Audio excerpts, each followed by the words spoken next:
Street culture. Street culture. Street culture.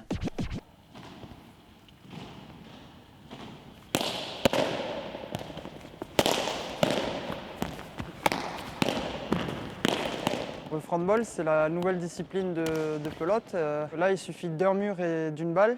Ça a vraiment été fait pour simplifier tout ce qui est installation sportive, etc. Là, ça demande très peu de moyens.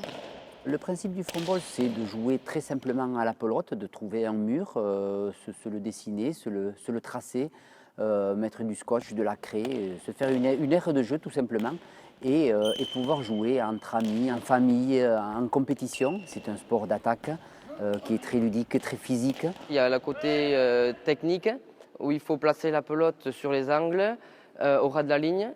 Et c'est quand même quelque chose d'assez difficile, donc c'est quand même un sport assez complet et c'est ça qui me plaît dans ce sport, quoi. Quel enfer, un bon but de Johan Egabert. Allez, le dernier point, Johan. Et voilà, c'est fait. La Fédération internationale de pelote avait inclus le frontball dans ses disciplines avant la Fédération française. Donc j'ai été champion du monde avant d'être champion de France du coup, donc c'est quand même assez particulier.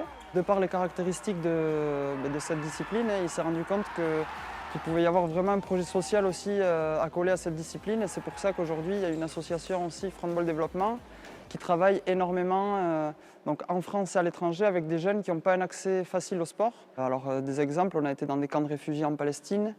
Donc là, on revient de Guyane la semaine dernière où on était à Cayenne dans le quartier chinois, ça peut parler à certains, c'est un quartier très, très tendu de Guyane. On a été dans des townships en Afrique du Sud, on travaille avec des orphelinats là-bas. L'an dernier, il y a eu des missions de développement aussi au Togo, Sénégal, Guinée. On travaille avec une association au Cambodge également qui s'appelle PSE qui fait un travail formidable avec les enfants. Et on a un développement aussi en Chine avec le scolaire là-bas. Donc c'est rentré dans une région, c'est rentré au programme scolaire de certains enfants. Donc en Palestine notamment, on est parti en 2014 pour la première fois là-bas, dans un camp de réfugiés. Et aujourd'hui, le frontball est présent dans 3 camps de réfugiés, donc c'est quand même pas mal. Eux-mêmes ont pris en charge le développement du frontball en Palestine et donc ça marche très bien. D'ailleurs, il y a 2 jeunes Palestiniens qui étaient présents au championnat du monde aussi dans la catégorie espoir et qui sont issus du projet social à la base. Donc c'est un beau message.